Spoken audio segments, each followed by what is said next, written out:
네, 여러분 안녕하십니까? 또 금주 수요일이 돼가지고 다시 촬영을 하는 날이 됐습니다. 오늘도 제가 두 가지 주제를 준비를 했는데, 하나는 지금 한국의 방위 산업이 전 세계적으로부터 이 각광을 받고 있습니다. 방위 산업이 한국이 정말 잘하고 있다라고 칭찬을 받고 있는데, 그래서 제가 이 주제 하나를 한국 방위 산업의 쾌거, 아주 잘하고 있다라는 뜻이죠. 그리고 이제 한번 거꾸로 한번 생각을 해봤습니다. 한국의 방위 산업이 뭐 저절로 생긴 것이 아니라 정말 우리가 노력을 해서 오늘에 이르게 됐는데, 그거를 박정희의 성공적 부국 강병 정책의 결과다라는 그런 주제로 말씀을 드리겠습니다.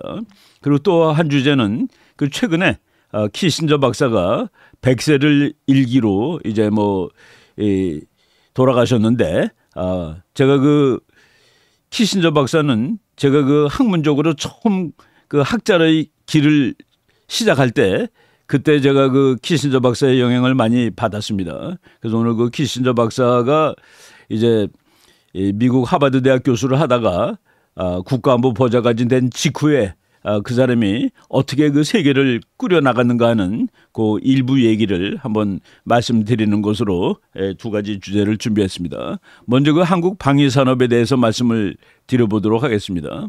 여러분들 지금 흑백 사진 보시는데, 저기 미국 버클리 대학 학생들이 데모하는 사진입니다. 미국의 대학 중에서 버클리 대학은 캘리포니아 주립대학인데 정말 명문 대학입니다. 공부도 잘하고. 그런데 그럼에도 불구하고 저 대학이 아마도 미국 대학 중에서는 가장 좌파적인 대학이라고 얘기해도 될 정도입니다. 버클리 대학 학생들이 그래요. 지도에다가 자기네 학교를 그려놓고 자기네 지도에다가 동그랗게 표시해놓고 바로 여기가 해방구다, 미국에서 해방된 곳이다 라고 얘기하는데, 특히 이제 전쟁에 대해서 반대합니다. 그래서 미국을 제국주의 국가인데 자기네들은 제국에 반대한다고. 그런데 버클리 대학 뒤에 로렌스 리버모 내셔널 랩이라고 아주 미국의 유명한 원자력 연구소가 있습니다. 미국의 3대 원자력 연구소인데, 제가 어느 날 미국의 핵무기에 관한 책을 읽다 보니까 아주 재미있는 일화가 있어요. 버클리 대학의 운동권 여학생이 로렌스 리버모 내셔널 랩, 로렌스 리버모 연구소를 찾아가서 거기 이제 철조 먹는 사이에 두고서 막 사태질하고 데모를 하는 겁니다.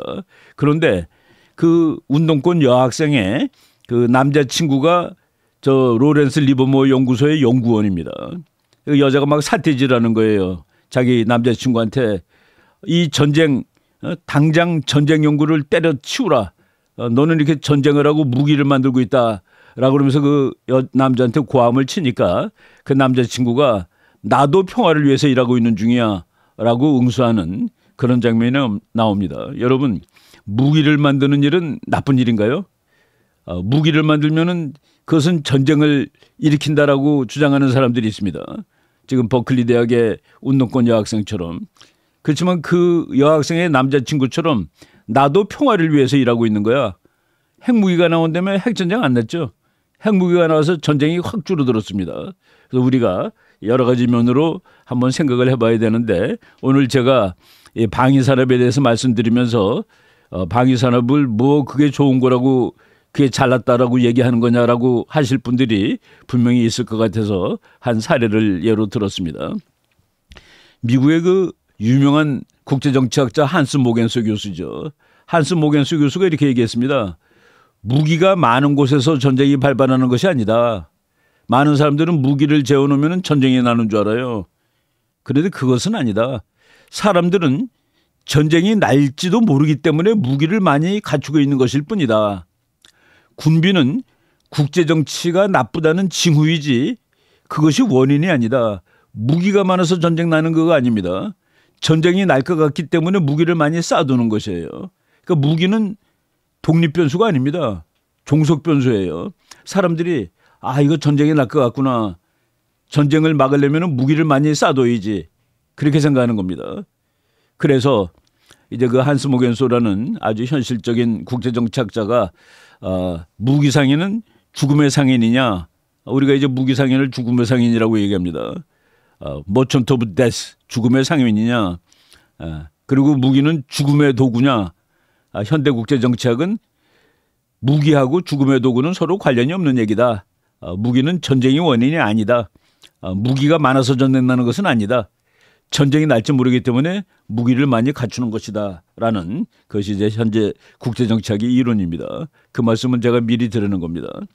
지금 두 개의 전쟁이 세계에서 진행 중인데 하나는 이스라엘에서 싸우고 있습니다. 그리고 하나는 우크라이나에서 싸우고 있는데 그 두 개의 전쟁을 보면서 참 이렇게 두 나라가 운명이 다르구나. 운명이 어떻게 다릅니까? 이스라엘은 누구가 도와주지 않아도 혼자 전쟁할 수 있는 나라입니다. 그리고 우크라이나는 누가 도와주지 않으면 하루도 싸움을 못하는 나라예요. 이 조그마한 정말 그 우리나라 땅이 5분의 1밖에 안 되는 이스라엘은 혼자서 전쟁을 하는데 볼까요? 우크라이나는 인구가 이스라엘의 5.8배다. 인구도 많은 나라입니다. 4,165만 명이죠. 이스라엘은 722만 명밖에 안 됩니다. 우크라이나는 대한민국보다 6배 넓은 나라입니다. 60만 킬로미터가 넘어요. 이스라엘은 대한민국의 5분의 1도 안 되고 5분의 1이 조금 넘고 2만 2천. 그래서 이스라엘의 27배 되는 큰 나라입니다. 그런데 이스라엘은 작은 나라인데 혼자 전쟁하고 우크라이나는 왜 못하냐. 이스라엘은 국가안보에 대비했던 나라입니다. 우크라이나는 그렇지 못한 나라죠. 그러면 우크라이나가 원래부터 그러면 전쟁 못하는 형편없는 나라냐? 안 그래요. 1991년에 러시아가 소련이 망하면서 우크라이나가 독립했죠. 그 독립하던 해에 우크라이나는 군대가 78만 명, 탱크가 6,000대, 장갑차가 7,000대가 있었습니다. 비행기가 2,000대예요. 그런데 그것을 막 줄이다가 2014년은 그 크리미아 반도를 러시아한테 무혈 점령 당하던 해입니다. 그 큰 땅덩어리를 뺏겼어요. 그때 78만 명의 병력이 20만으로 줄어들었습니다. 20년 만에 군대가 3분의 1로 줄은 거예요. 그리고 2014년에 우크라이나는 즉각 투입 가능한 병력이 불과 6천 명밖에 안 됐다. 아니 78만 명 병력을 가지고 있던 나라가 겨우 23년 만에 군인이 6천 명으로 줄어요. 국가안보가 있는 나라입니까? 그리고 비행기가 2014년에는 100대밖에는 나는 비행기가 없었습니다. 망할 때 2,000대가 있었는데 독립할 때 2014년에 크리미아 반도 뺏기고서도 우크라이나는 전쟁 준비 안 했죠. 그래서 2020년 2월 무방비 상태에서 러시아의 침략을 초래했습니다. 제가 우리나라는 그래도 그동안에 참 그 괜찮은 대통령들이 있었습니다.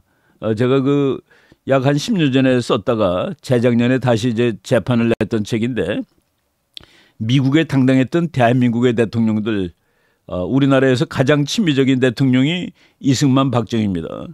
그런데 그 친미적이라고 얘기를 하지만은 그 두 대통령은 미국한테 가장 맞짱을 떴던 사람입니다. 미국한테 대들었던 대통령들이에요. 그래서 미국에 당당했던 대한민국의 대통령들 그랬는데 거기서 그 박정희 대통령 얘기를 잠깐 한번 해보겠습니다. 박정희 대통령이 1961년에 5.16을 일으키는데 5.16을 일으킨 다음에 내가 왜 5.16을 일으켰다라는 그 책을 써요. 국가와 혁명과 나라는 책인데 거기에 이런 말이 나옵니다.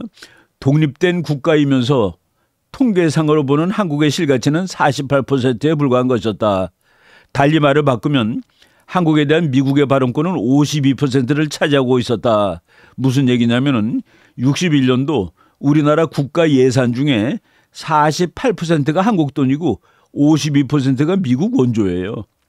그러니까 우리나라 지금은 국가 예산이 전부 다 우리 돈이죠. 그런데 5.16이 나는 해에 52%가 미국 돈, 48%가 한국 돈. 그러니까 이게 나라냐라는 생각을 한 겁니다. 그렇게 얘기해 놓고 미국에 대해서 좀 미안한지 이렇게 썼어요. 물론 우리는 이러한 사정을 들추어 추워도 의식적인 곡해를 일으키거나 감사하는 마음에 검은 보자기를 씌우려는 것은 아니다. 내가 미국을 비난하는 것은 아니다. 미국은 고마운 나라다. 그리고 이것은 감사해야 되는 이유다. 라고 이제 쓴 겁니다. 그러면서도 내일이라도 미국의 원조와 관심이 끊어진다면 우리는 무슨 대비를 해야 될 것이냐. 하루라도 빨리 자주 경제를 확립하고 내 살림을 내가 맡아 그러니까 우리 스스로 힘으로 사는 거죠. 그런 수건을 빨리 일으켜야 된다. 자주. 이게 얼마나 중요하냐라고 해서 이제 부르짖습니다. 그래서 많은 사람들은 야, 저 사람이 반미주의자냐라고 생각하는 사람도 있었는데 아니죠. 국가들은 우리가 우리 스스로의 능력이 있을 때 미국하고 더 친해질 수 있는 겁니다. 그래서 그 박정희의 자주 정신이 오늘날 우리나라가 우리 힘으로 아마 우리는 이스라엘처럼 싸울 수 있을 겁니다. 우크라이나처럼 싸우지는 않을 것 같아요. 그 얘기를 하는데 바로 그 박정희 대통령의 전략은 뭐 그 사람이 탁월하다기보다도 그 당시에 한국이 너무나도 절박했습니다. 1960년대 말에 북한이 그냥 매일 도발을 하는데 뭐 1.2.1 사태로 여러분 기억나실지 모를 거예요. 그냥 무장공비 30명의 서울 시내를 쑥밭을 만들어 놨는데 그때 우리가 맥이 없었습니다. 힘도 없고 막 그냥 분하기만 하는 거예요. 근데 그 바로 며칠 있다가 미국의 그 배 한 척이 북한한테 납치당하니까 막 항공모함도 오고 난리가 났습니다. 박정희 대통령이 그랬죠. 참 우리는 서울 시내가 쑥밭이 됐는데도 북한에 대해서 어떻게 할 수 있는 아무런 힘이 없다. 미국은 자기 군함 한 척이 납치됐다고 항공모함까지 동원하고 저러는데 그리고 한국이 전쟁 일으킬까 봐 박정희 대통령이 전쟁을 일으킬까 봐 막 미국이 못하게 했습니다. 박정희를 흥분을 가라앉히느라고 막 애를 쓰고. 그래서 박 대통령이 이게 자주가 없으면 되겠냐. 우리 돈이 없으면 되겠는가. 우리 군사력이 없으면 되겠는가 해가지고 1970년대부터 자주국방 정책이라는 걸 쓰죠. 그래서 중화학공업을 양성시키고 그때 우리나라 많은 사람들이 반대합니다. 무슨 우리나라가 농업국가인데 화학공장을 만들고 철강공장을 만드느냐고. 근데 박정희 대통령은 화학, 철강 이런 거를 통해서 부국강병을 이룩하고 나라를 지킬 수 있다라는 그런 철학을 밀고 나갔죠. 그런데 박정희 대통령은 군인 출신임에도 불구하고 아주 올바른 그 국제정치관을 가지고 있었습니다. 먼저 돈을 벌면은 나라가 강해질 수 있다. 그래서 저 사람은 언제든지 부국강병이에요.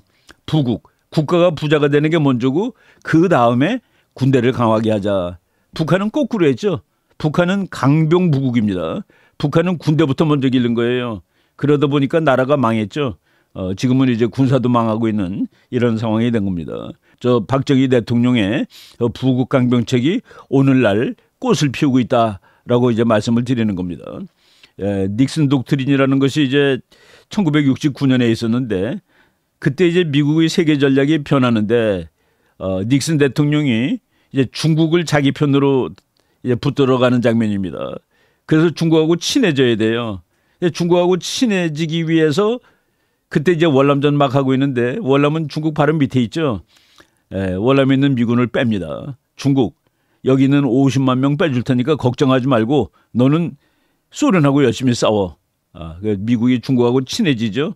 그 대신에 조그만 나라 베트남은 중국한테 주는 겁니다. 걱정하지 말라고 이거 공산국가 될 테니까. 그때 박정희 대통령은 야 국제정치가 이렇게 참 잔인한 거구나. 조그만 나라는 큰 나라의 이익을 위해서 희생당하는 것이구나 라고 생각을 했죠. 그 닉슨 대통령, 이게 키신저 박사가 만든 겁니다. 앞으로 아시아 지역에서 전쟁이 발발할 경우 미국은 전투부대를 파견하지 않겠다. 한국에서 전쟁 나면 미국은 안 오는 거예요. 그리고 미국이 월남에서 철수했고 우리나라에서도 그때 이제 7사단이 나갔죠. 그래서 한국은 그때 대단히 박정희 대통령이 미국이 우리를 끝까지 도와주지 않을 거야 라고 했는데 그 우려가 현실로 나타났다. 이때 이제 우리가 부국강병책, 중화공업육성책 이런 거를 만들게 되는 겁니다. 박정희 대통령이 그때 독재자였어요. 뭐 나도 그때 학교 다니면서 박정희가 독재자라는 사실에 대해서 참 불만이 많았고 왜 민주주의 안 하냐 말이지. 박정희가 그랬습니다. 우리가 잘 살게 되면 다 민주주의 할 수 있어요. 그러니까 조금만 더 참으세요. 우리 그때 대학생일 때 그 말에 대해서 분노하고 박정희 대통령을 비난하고 욕하고 그랬습니다. 제가 나중에 미국 유학 가가지고 미국의 아주 유명한 세이머 마틴 립세트라는 교수가 민주주의는 산업화의 결과물이라는 논문을 읽고서 깜짝 놀랐습니다. 박정희 대통령이 저 사람의 논문을 물론 읽지는 않았을 거예요. 근데 박정희는 우리나라가 잘 살게 되면은 민주주의가 오게 됩니다라고 얘기했고 그 우리나라가 웬만큼 잘 살게 된 것이 1987년 무렵이죠. 그때 이제 우리나라가 민주화가 됩니다. 우리나라가 산업화를 이뤘고 민주화도 이룬 나라가 된 것이죠. 바로 그 마틴 립색 교수가 그 얘기를 했었는데 박정희 대통령이 저 교수의 논문을 읽지 않고서도 그것을 알고 있었다라는 사실이 조금 좀 놀랍습니다. 우리나라가 이제 힘에 의한 평화를 윤석열 대통령이 얘기하는데 박정희 대통령의 부국강병책이 성공한 결과입니다. 힘이 있으려면 돈이 있어야 되죠. 근데 돈이 있습니다. 우리나라가. 과학도 발달했습니다. 그래서 힘에 의한 평화를 지금 당당하게 부르짖을 수 있는 힘에 의한 평화하고 굴종하는 평화하고 두 가지 평화가 있다고 그랬죠. 상대방한테 굴종해도 평화가 옵니다. 그런데 상대방에게 굴종하는 평화는 뭡니까? 그거는 정의가 없는 평화죠. 우리가 이완용식의 평화 이런 거는 평화가 아닙니다. 그 힘에 의해서 당당하게 북한과 평화를 유지할 수 있는 지금 이스라엘이 힘에 의한 평화죠. 그리고 우크라이나는 그동안 그냥 쩔쩔매다가 전쟁이 일어났는데 지금도 다른 나라가 도와주지 않으면 전쟁을 할 수 없는 그런 나라가 돼버린 겁니다. 여러분 최근에 말이죠. 제가 오늘 이 제목을 정하게 된 것은 금년 들어서 여러 그 세계적인 매체들에서 한국의 방위 산업에 대해서 경의의 눈으로 바라보는 그런 기사들이 그냥 눈에 드문드문 띕니다. 그래서 내가 그거를 몇 가지를 갖고 왔고 한국의 방위 산업이 이제 정말로 세계적인 수준이 됐구나. 여러분 저 그 태극기가 이렇게 펄럭이는 그 K9 자주포입니다. 자주포라는 건 문자 그대로 혼자 굴러가는 포예요. 원래 포들은 끌고 다니죠. 그래서 보통 포는 견인포입니다. 옛날에는 말들이 끌고 다녔고 최근에 와서는 트럭이 끌고 다녔는데 아예 포가 스스로 움직이는 포. 이걸 자주포라고 그러는데 지금 K9 자주포는 그 미국이 가지고 있는 팔라딘이라는 자주포와 더불어서 세계에서 가장 좋은 자주포라고 알려져 있습니다. 지금 저 K9 자주포가 세계적으로 히트를 치고 있는 거예요. 이거는 금년 3월 달 뉴욕타임즈 기사입니다. 2023년 3월 5일 뉴욕타임즈 기사인데 They are exporting billions in arms, just not to Ukraine. They, 저기는 한국 사람들입니다. 한국 사람들은 무기를 수십억 달러를 해외에 팔고 있지. Just not to Ukraine. 우크라이나에만 파는 게 아니야. 사실은 우리나라가 우크라이나에다가 무기를 갖다 주지만은 아주 좋은 건 안 줍니다. 왜냐하면은 러시아와의 관계가 있기 때문에 저 뉴욕타임즈 기사에 그렇게 나왔어요. 한국이 모든 무기를 우크라이나에 다 파는 것은 아니지. 왜냐하면은 러시아의 관계도 고려해야 되니까. 그런데 한국이 우크라이나에도 무기를 팔고 그리고 거기뿐만 아니라 다른 나라들한테도 수십억 달러를 팔고 있다라고 이렇게 소개가 나온 겁니다. 로이터 통신에서 이렇게 나왔습니다. 인사이트는 한번 그 통찰력을 가져보자는 그런 뜻이죠. Inside South Korea's race to become one of the world's biggest arms dealers. 한국이 세계에서 가장 그 대규모의 무기 수출국이 되려고 노력하는 그 내막을 한번 살펴봅시다라는 그런 기사예요. 그리고 또 다른 기사입니다. 다른 신문의 기사. How South Korea's defense industry transformed itself into global player. 글로벌 플레이어는 뭡니까? 세계적인 선수란 뜻이죠. 어떻게 대한민국의 방위 산업은 한국을 세계적인 플레이어로 바꿔놓았을까?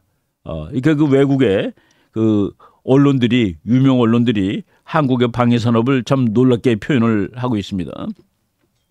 이거는 월스트리트 저널에 나온 건데 How South Korea is transforming into a weapons export giant. giant는 뭡니까? 거인이죠. 한국은 어떻게 무기 수출의 거인이 되었는가? 이거는 지난 9월 달 월스트리트 저널 기사입니다.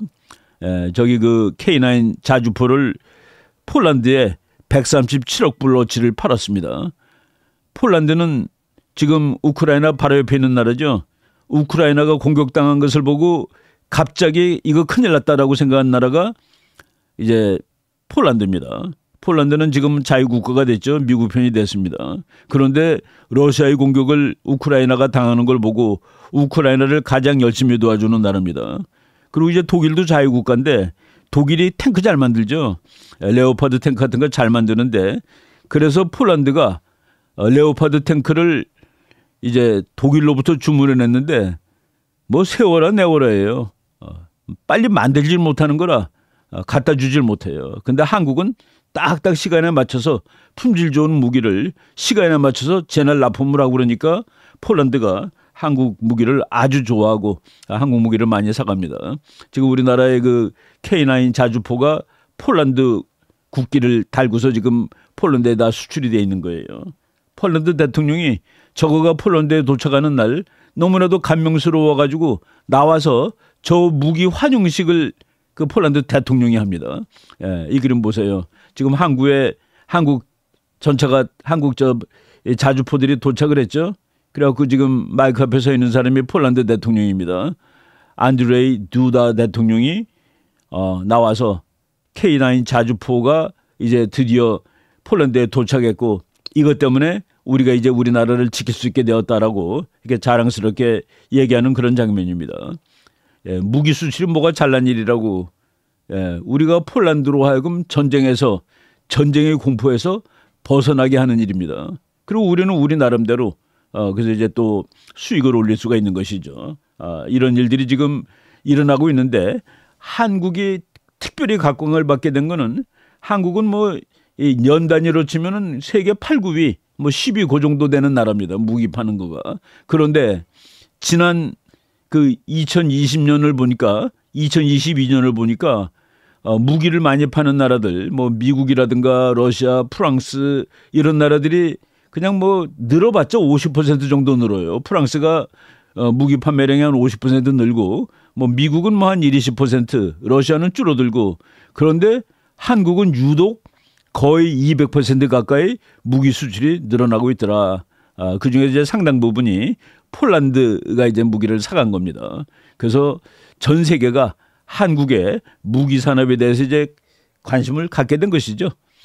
이건 뭐 도표가 월스트리트저널에 한 것인데 미국이 전 세계의 40% 정도 팝니다. 러시아가 16%, 프랑스가 이제 나머지 뭐 한 또 10% 좀 넘어요. 그리고 나머지들은 전부 다 10%가 안 됩니다.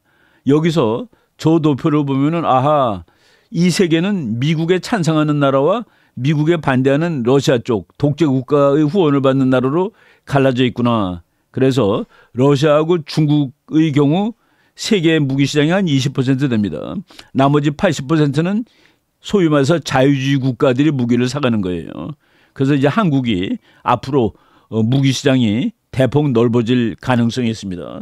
세계 국가의 한 80% 정도가 자유주의 국가고 자유주의 국가는 이제 자유주의 국가의 무기를 사죠. 특히 이제 미제 무기가 제일 많이 팔리는데 한국 무기가 미국 무기하고 호환성이 아주 좋은 무기입니다. 그리고 제때 무기를 딜리버 해주고 그러니까 주문했으면 빨리 갖다 줘야 되는 거죠. 제대로 갖다 줄 수 있고 성능도 좋고 그래서 앞으로 국제 무기 시장에서 한국이 성장할 가능성이 큰데 바로 아주 최근에 미국 CNBC, MBC는 뭐 미국 3대 방송 중에 하나죠. 거기서 이제 주로 이 뉴스 방송을 하는 CNBC에서 기자가 아예 우리나라 그 ADEX라는 무기 전시회에 왔습니다. 와가지고 특집으로 이제 방송을 했는데 거기 그 뉴스가 이렇게 돼 있습니다. Can South Korea be a top arms dealer? 한국은 세계 최고의 무기 수출국이 될 수 있을까라고 해가지고 이제 저 빨간 옷 입은 사람이 그 MBC 기자예요. 와가지고 이제 쭉 취재를 했는데 한국이 2027년까지 앞으로 4년 남았죠. 미국, 러시아, 프랑스 다음 세계 4위의 무기 수출국이 될 거다라는 얘기를 하고 있습니다. 앞에는 저게 나왔죠. 폴란드에 우리가 그 자주포 파는 얘기가 나왔는데 여기에는 그 비행기 얘기가 나옵니다. 비행기. 그리고 대포보다 훨씬 비싼 게 군함하고 비행기죠. 여기서 이제 군함하고 비행기 얘기가 나오는데 지금 그 작년 2022년 1년 동안에 우리가 무기 판 것은 10등 바깥입니다. 그런데 2018년서부터 2022년까지 5년 동안 우리나라가 세계에서 무기 판매량 비율이 2.4%로 9등을 차지했는데 이것이 2002년에 대폭 늘었다. 그래서 앞으로 한국이 몇 년 이내에 세계 4등까지 올라갈 수 있다라고 얘기 나옵니다. Inside South Korea's race to be a top weapons exporter. 한국이 탑 1등으로 올라갈지도 모르겠다라는 그런 뉴스들이 지금 미국의 중요한 방송들에 나오고 있습니다. 지난 여름이죠. 종조대왕함이라는 군함을 우리가 만들었습니다. 정말 그 감동스러운 군함입니다. 지금 미국의 군함 중에서도 종조대왕함 정도면 미국 최고의 군함하고 급이 같습니다. 대통령이 그랬죠. 우리 기술로 세계 최첨단 군함을 만들었다. 그리고 앞으로 우리가 우리 기술로 뭐 여기서 무기를 많이 만들어 팔겠다는 얘기한 것은 아닙니다. 우리나라가 이제 실력을 갖춰가지고 자주국방을 하자라는 얘기를 한 것이죠. 이제 드디어 대한민국이 이제 우리 스스로 능력으로 나라를 지킬 수 있게 되었다라고 말할 수 있는 겁니다. 종조대왕함은 지금 아직 바다에 뜨진 않았습니다. 그냥 물에 진수했습니다. 지금 만드는 중이에요. 그래서 그 2023년 7월 28일 날 이제 물에 띄웠고 이제 완성이 된 다음에 우리 해군한테 주면은 해군이 저거를 이제 운용을 해가지고 진짜 전력화시키는데 또 몇 년이 더 걸립니다. 우리나라 군함인데 길이가 170m 그리고 8,200톤. 제가 그 우리나라 해군하고 일을 많이 같이 했는데 처음에 해군 일 도와줄 때 보면은 정말 슬펐습니다. 처음에 낡은 군함. 정말 어떤 해군 대령이 그러더라고요. 나보다 이 배가 나이가 더 많은 거예요. 미국이 쓰다가 버린 거 우리가 얻어서 쓰는 겁니다. 라고 했는데 지금 우리가 국산 군함이 미제 신형 군함하고 성능이 같다.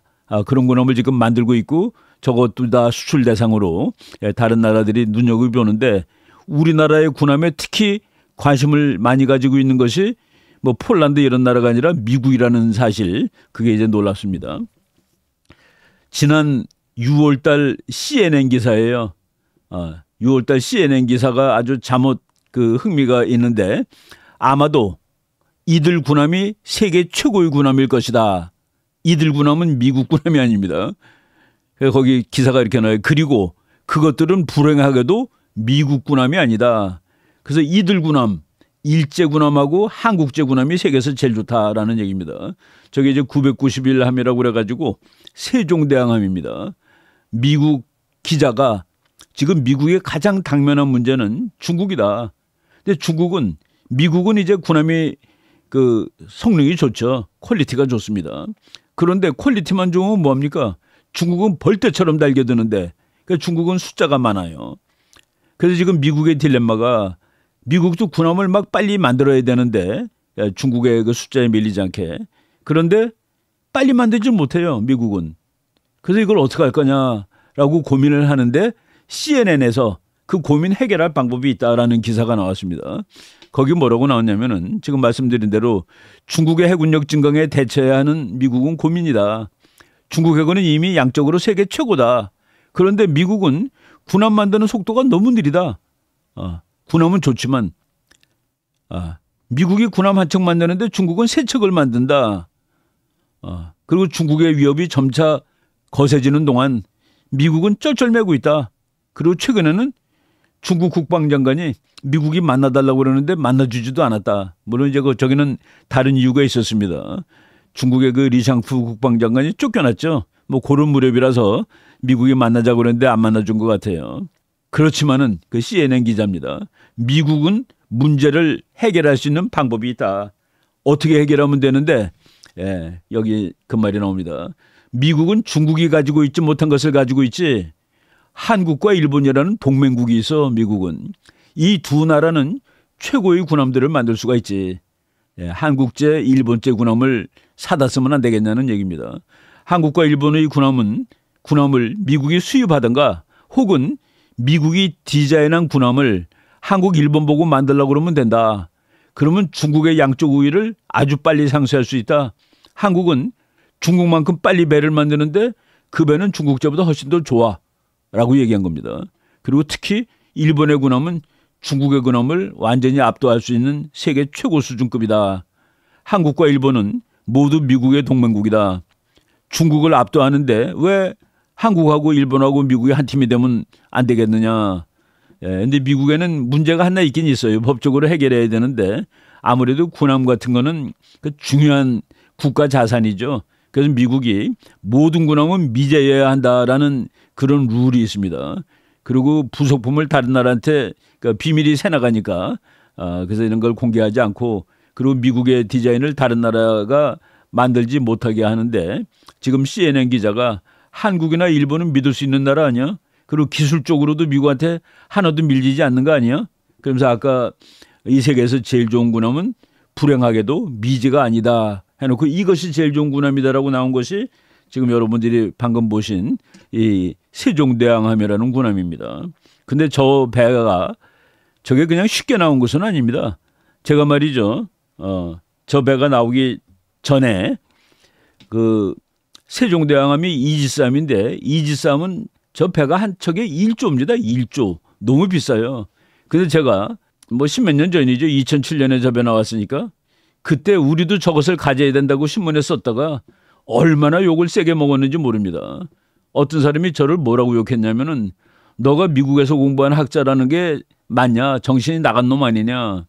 영국도 가지고 있지 않은 이지스함을 우리가 만들어야 된다고 쓴 너는 정신이 있는 놈이냐라는 식으로 비난하는 사람도 있었습니다.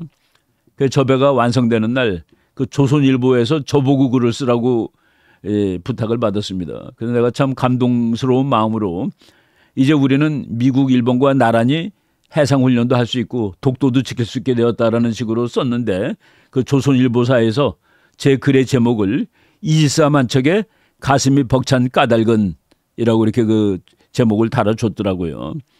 많은 학자들 그리고 또 우리나라 해군 관계자들 막 욕먹어가면서 저 배를 만들었고 이제는 저거보다 훨씬 더 좋은 배를 만들었고 미국이 저런 배를 만드는 한국으로부터 미국 배를 사와야지 같이 만들어야지 그런 얘기를 하는 시점이 된 겁니다. 한국이 최근에 그 미국 기사입니다. 미국 기사인데 12월 1일자네요. 한국이 스텔스 서브머린 그러니까 잠수함의 특기는 뭡니까? 적한테 들키지 않는 것이죠. 그래서 무서운 것이 잠수함인데 그거를 스텔스를 한국이 만든답니다. 그 스텔스 잠수함 만드는 나라 지금 세계 아마 미국밖에 없을 거래요. 한국이 드디어 저것까지 만들게 되었다. 이제 우리가 세계 각국의 무기 시장을 훨씬 넓혀갈 수 있는 그런 계기가 되는 겁니다. 네, 최근에 말이죠. 북한이 미사일을 쐈어요. 그 미사일에다가 저 미사일은 뭐 미사일 그 자체가 중요한 게 아니라 거기다 그 정찰 위성을 만리경 1호라는 정찰 위성을 달아서 쐈습니다.